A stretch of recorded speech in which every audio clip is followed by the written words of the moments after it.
Hi friends, in this video we are going to deal with the case summary of the important and latest Supreme Court judgment pronounced now in the area of evidence, that too in relation to matters involving circumstantial evidence for conviction of accused for offense of murder on ground of suspicion. To know more about it, please watch the video fully. If you feel that it's useful to you, please like, share and comment, and never ever forget to subscribe to it, and further click on the bell icon next to the subscribe button. Hi everyone, today I'll be discussing a latest Supreme Court judgment with you all. So in the important judgment NIWAS versus State of Haryana, which was pronounced on 11th of August 2022, the Supreme Court has held that an accused cannot be convicted on the ground of suspension no matter how strong it is. So the facts of the case would be that the accused was accused of murder of the deceased and charges came to be framed for the offences punishable under section 302 and 201 of Indian Penal Code. After trial, the trial court convicted the accused under section 302 of Indian Penal Code. Being aggrieved, the accused preferred an of appeal before the High Court of Punjab and Haryana, and the same came to be dismissed.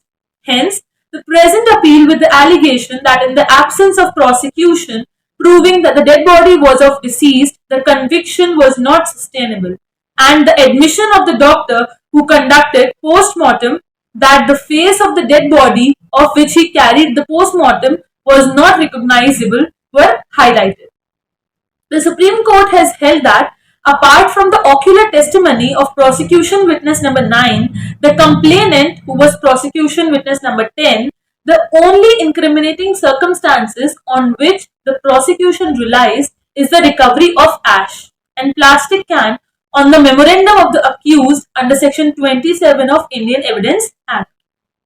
Even according to the complainant and prosecution witness number 10, after they saw the dead body of the deceased in Paral, which is a paddy field, they were not informed anyone in the village. No doubt that how a person responds to a situation is differed from person to person.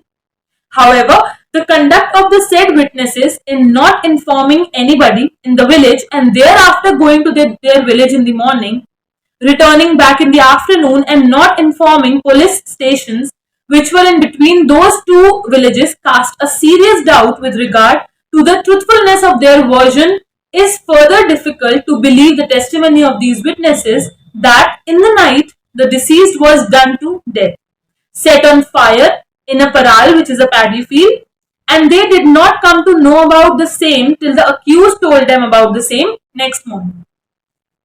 In the evidence of these witnesses, it clearly came out that there were houses surrounding the house of the accused. The prosecution version appears improbable that such an incident took place in an area which is surrounded by houses.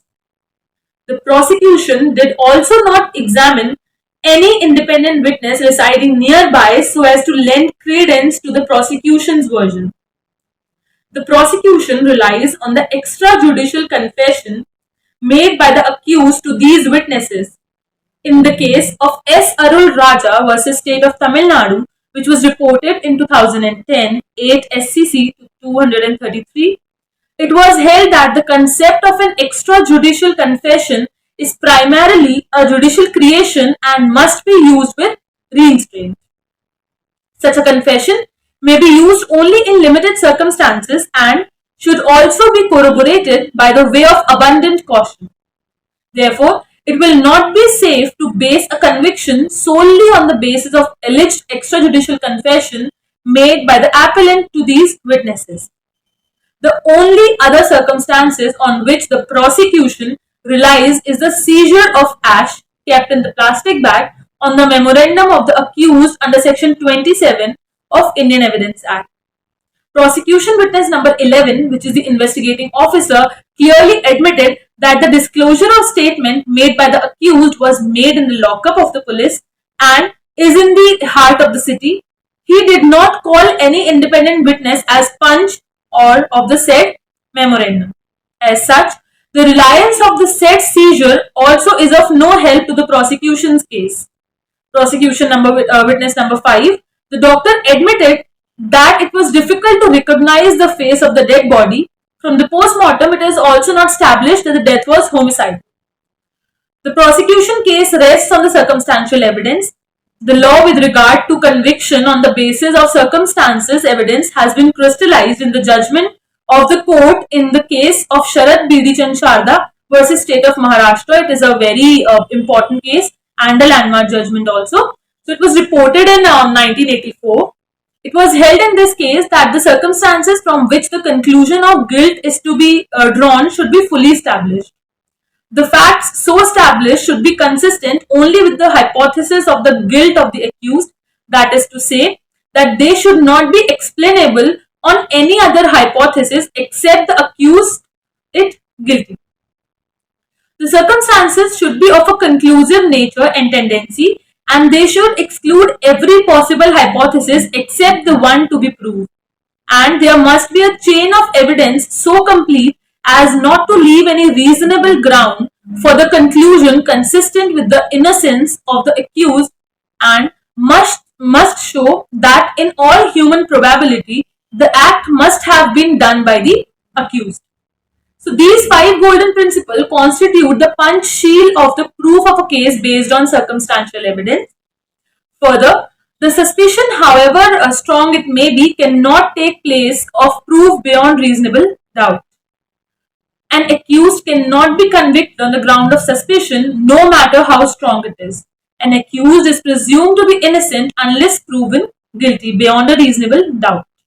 In the present case, the prosecution has utterly failed to establish the chain of events which can be said to exclusively lead to one and only conclusion, that is the guilt of the accused.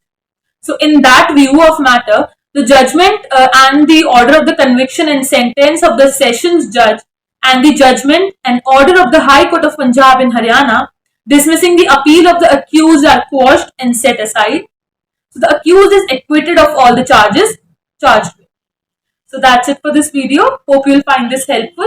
If there, just in case if there is any confusion or any questions, you can comment it down in the video in the comment box. Thank you.